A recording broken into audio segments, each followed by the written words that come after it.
Bonjour à tous, je suis ravie de vous accueillir sur ma chaîne pour vous faire la présentation d'un tarot. Et il y avait pas mal de temps que j'en avais pas refait, donc ce tarot, je l'ai découvert tout bêtement. Je suis allée dans une librairie, j'avais besoin d'acheter des bouquins, et évidemment je fais toujours un passage dans le rayon ésotérisme, et mes yeux sont attirés par ce jeu, et je m'arrête 5 minutes. C'est une petite librairie, hein, on peut pas voir les cartes, mais je sais pas, ça m'a plu, grunge, ça m'a parlé, c'est un petit peu des souvenirs de jeunesse, quoi. Hein. Le grunge, c'est un petit peu les années 90, j'avais une vingtaine d'années à cette époque-là. Donc voilà, je l'ai pris, je me suis dit, on verra bien. Et en fait, je suis pas du tout déçu du contenu. Bon, après, j'ai pas eu beaucoup de temps pour approfondir un petit peu au niveau du livret, approfondir au niveau des illustrations, mais de ce que j'en ai vu, ça me plaît énormément, donc j'avais envie de le partager avec vous. Alors, tout d'abord, le tarot grunge. Qu'est-ce que c'est le grunge? Donc c'est un mouvement musical, hein, pour ceux qui s'en souviennent, qui est apparu évidemment aux États-Unis, plus précisément à Seattle dans les années 85-90. C'était un petit peu dans la jeunesse des milieux populaires blancs, hein, baptisé Génération X. Voilà.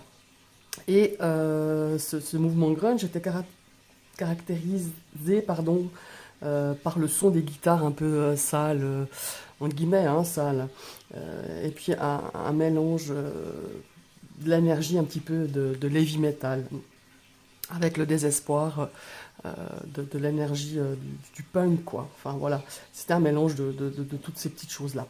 Évidemment, le groupe que vous connaissez, je pense tous, Nirvana, c'était un petit peu le révélateur de cette mouvance grunge. Il y avait aussi un autre groupe, je ne sais pas si vous vous souvenez, le Pearl Jam. Voilà.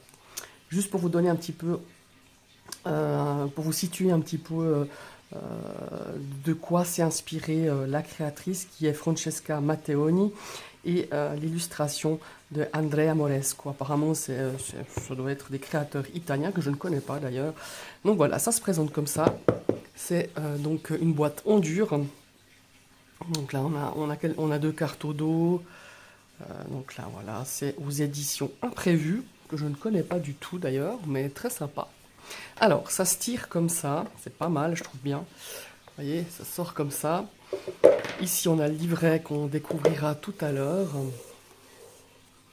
Et à l'intérieur de la boîte, on a encore le tarot qui est dans une petite boîte que je vais enlever d'ailleurs, que je vais mettre directement simplement dans la boîte tiroir, parce que je trouve pas mal, hein. Mais c'est bien qu'il y ait encore un jeu pour le protéger. Donc voilà ici le dos des cartes.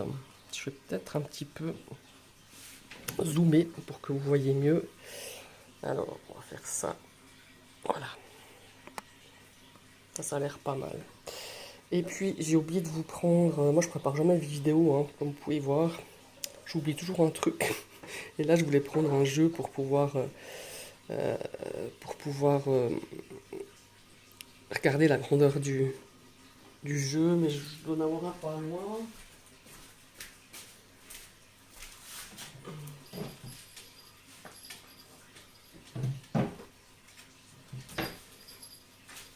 On va prendre le Luna Sol Tarot et je vais regarder un petit peu les cartes. Ouais, je dirais qu'elles sont à peine plus larges quand même, vous voyez, d'un tarot traditionnel. Elles sont, je dirais, un petit centimètre plus grande et 1 centimètre plus large. Voilà, il me semblait bien que c'était pas un format classique tarot.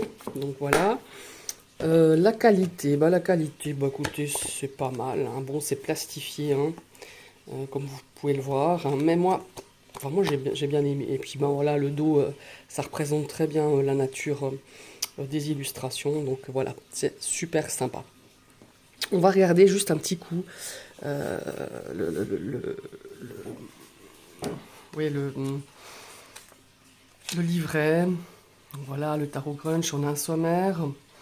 Ici, j'aime bien, elle a amené un petit peu... elle a voulu expliquer un petit peu pourquoi le jeu grunge. Eh ben, ce jeu il est basé sur le système Rider-Waite, alors évidemment. Vous allez retrouver pas mal de symboles de Red White. Mais il est inspiré des années 90 où justement il y a eu beaucoup d'expérimentations artistiques intenses marquées par l'explosion de la musique grunge, d'abord à Seattle. Ce nouveau genre musical traduisait les sentiments de toute une génération et incarnait cet esprit indomptable de la jeunesse avide de justice qui nous habite tous. Alors évidemment, les cartes, elles sont inspirées de personnages et d'événements qui dépassent les époques dont évidemment elles sont issues. C'était le cas des premières illustrations de la Renaissance et cela continue de l'être dans les différentes interprétations modernes. Le grunge fut peut-être la dernière ère des véritables stars du rock qui rejetaient pourtant ce stéréotype. Cette période fut marquée par des célébrités extraordinaires et talentueuses pour lesquelles les expressions de la vie, de l'amour et de la mort aux moments cruciaux de nos existences étaient aussi profondes que souvent tragiques. Alors là, elle nous dit qu'en fait, elle a voulu utiliser ce pouvoir pour créer ce jeu. Comme le grunge, les tarots n'édulcorent pas les choses, mais elles éclairent les divers aspects de notre vie, tout en nous montrant quelles ressources cultiver afin d'être plus tolérants et moins stressés. Voilà.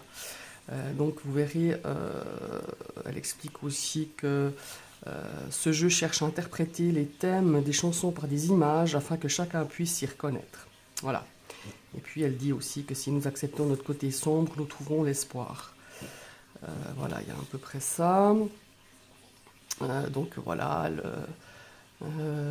elle explique aussi que les cartes d'arcane majeures et mineures, qui se distinguent souvent par leurs couleurs vives, vous verrez, hein, effectivement les couleurs sont assez voyantes et vives, révèlent le cœur de la scène, le conflit ou la solution, de même que des vêtements grunge dépareillés cachent un message puissant et existentiel. Les illustrations des cartes nous obligent à aller au-delà des apparences et regarder en vous.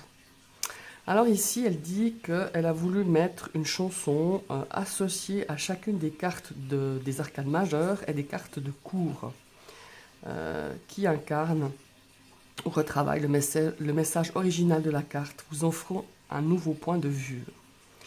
Ouais, c'est pas mal. Hein. Ensemble, elles forment la playlist parfaite pour vous aider et vous inspirer. Les chevaux des cavaliers ont été remplacés par des instruments de musique basse, évidemment la guitare, la batterie, et les arcanes mineurs représentaient des scènes urbaines de tous les jours avec un hommage au film Singles de Cameron Crowe en 1992. Voilà. Donc elle explique qu'on va reconnaître plusieurs icônes grunge dans les personnages et les détails, mais aussi des liens entre une carte et une autre, ouais, ça j'avais remarqué. Par exemple, entre le 10 d'épée et le 8 de denier, qui représentent la même figure, mais dans deux contextes différents. Voilà. Les cartes des arcanes majeures et mineures, elles contiennent aussi également des hommages à des films, des décors et des objets de l'ère grunge, justement, et aussi à certains musiciens. Voilà. C'est un petit peu un hommage qu'elle rend à quelques grands artistes musicaux de l'époque grunge, justement. Des musiciens qui étaient aussi directs, féroces, angéliques et désarmants dans la vie qu'ils furent, dans certains cas même dans la mort, parce que nous le portons en nous tout au long de notre chemin spirituel. Voilà, c'est un petit peu l'explication. Après, voilà, on va... donc là, on commence par les majeurs. On a la photo de la carte avec les mots-clés dont... ouais, si la carte elle est droite, et si vous travaillez avec droite et inversée, renversée, moi c'est pas le cas, mais on a aussi les mots-clés si la carte elle est renversée ou négative. Alors voilà, après on a tout un texte ici, et effectivement, donc là c'est la majeure, on a justement des mots de musique. Voilà, moi je les connais pas, mais on a l'explication de la carte et puis les mots-clés en dessous. Voilà, ça se présente comme ça. À la fin, on a... Ah oui, pas mal. Alors à la fin, chaque fois, parce que je me disais comment on va reconnaître les musiques, mais ça j'avais pas vu. À la fin, on a justement d'où sont tirées les paroles des chansons. Donc on a la discographie, hein. Donc les arcanes majeures et puis les arcanes de cour. Voilà. Très sympa, je trouve vraiment très sympa. Et puis elle a aussi Elle voilà, elle nous invite à créer son propre espace pour la lecture de ce tarot. Elle propose, je crois, des tirages sous forme de cartes quotidiennes, de 3 cartes, d'un tirage à 6 cartes, avec la vocation, les faiblesses, les forces, les alliés, les obstacles et la libération. Voilà, c'est vraiment pas mal, il est vraiment bien sympa. Voilà, maintenant on a regardé le livret, on va regarder les cartes. On va commencer par les lames majeures. Alors, donc ici, je l'ai mis à l'envers, on a le fou.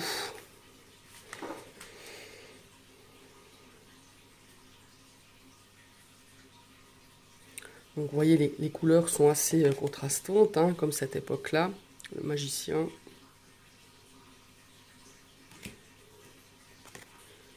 Alors évidemment, on aime ou on n'aime pas. Mais moi, je trouve vraiment sympa ce tarot. Alors, vous avez toujours le chiffre et le nom de la carte en dessous. L'impératrice, hein, ça change de l'impératrice traditionnelle. Donc évidemment, vous allez y voir beaucoup d'instruments de musique, de guitare, de chanteurs, de matériel sono.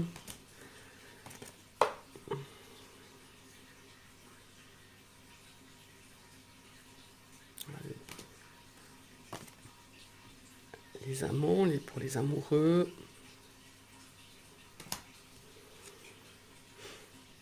Le chariot, c'est sympa celle-là.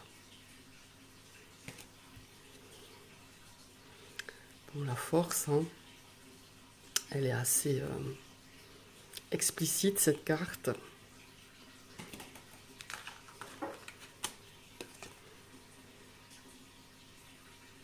L'ermite.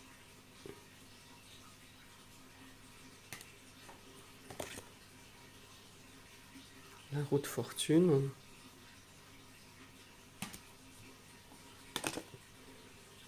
La justice. Sympa. L'équilibre avec la planche de skate. Le pendu.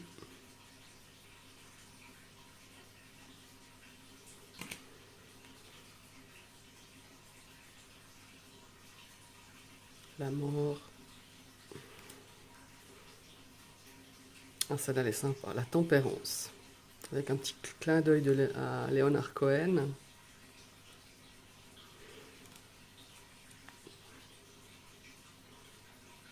Le diable. Et ses addictions et ses chaînes.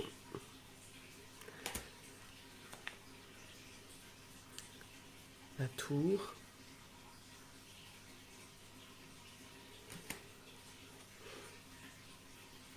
L'étoile.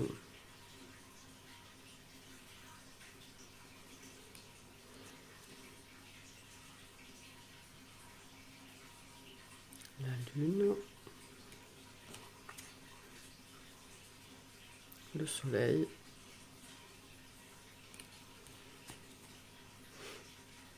Le jugement.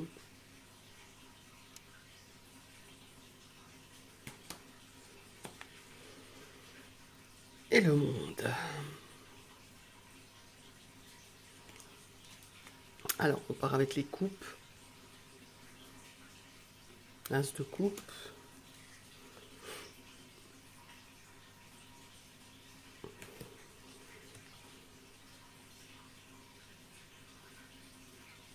Ouais, c'est vraiment les personnages de cette époque 85, ouais, 80-90. 4 de coupe. 5 de coupe.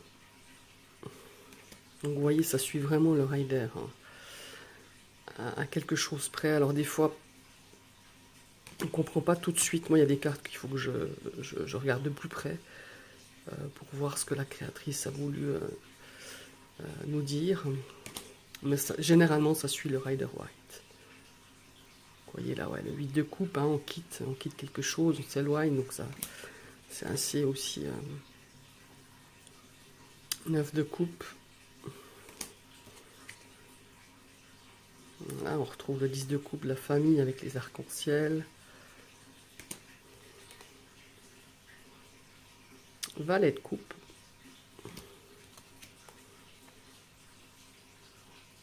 Cavalier de coupe, hein, qui sont, comme elle l'a dit dans son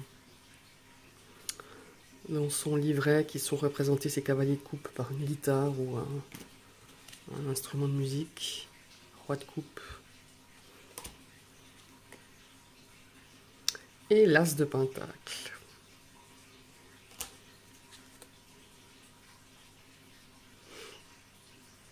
Le 2. On cherche un équilibre. Hein. Le 3 pour la collaboration, pour l'aide, le soutien. 4 de denier.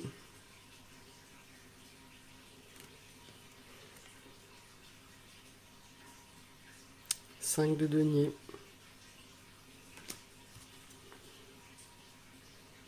Le 6 pour la reconnaissance. Hein. Là, on dirait que c'est les disques d'or, de diamant, de platine. Alors, 7 de denier. 8 de denier.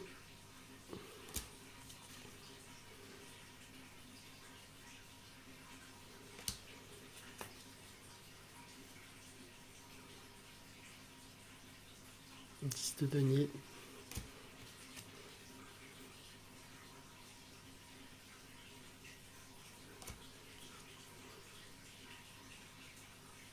Voilà, c'est un cavalier, on a une batterie. La reine.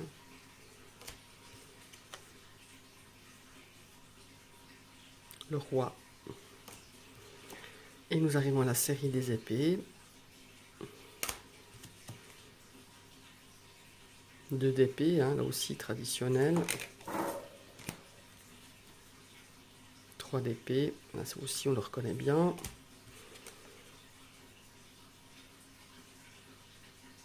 4 d'épée pour le repos. 5 d'épée.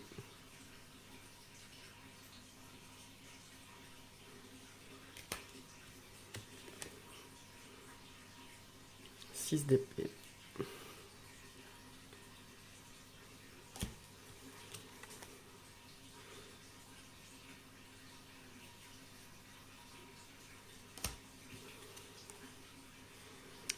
Le 8 d'épée.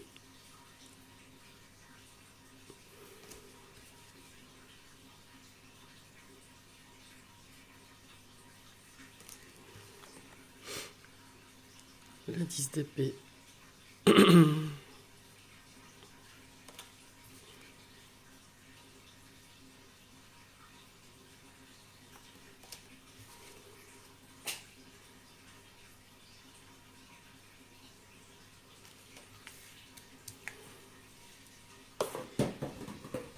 Oups, la reine d'épée.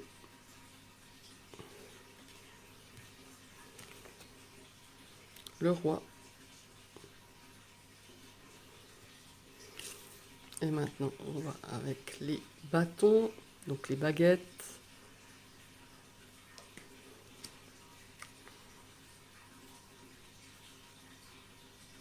2 de bâton.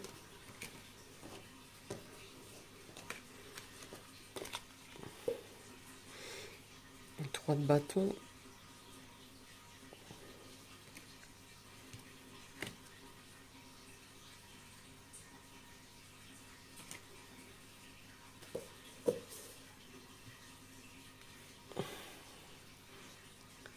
Le 5 de bâton. Ouais, c'est un petit peu les... Là, il joue au hockey, mais c'est plutôt la baston, les batailles dans les rues, les conflits. Le 6 de bâton. 7.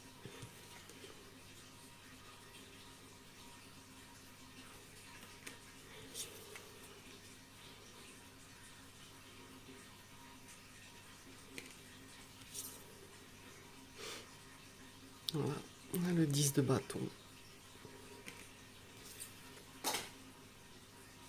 Le valet de bâton.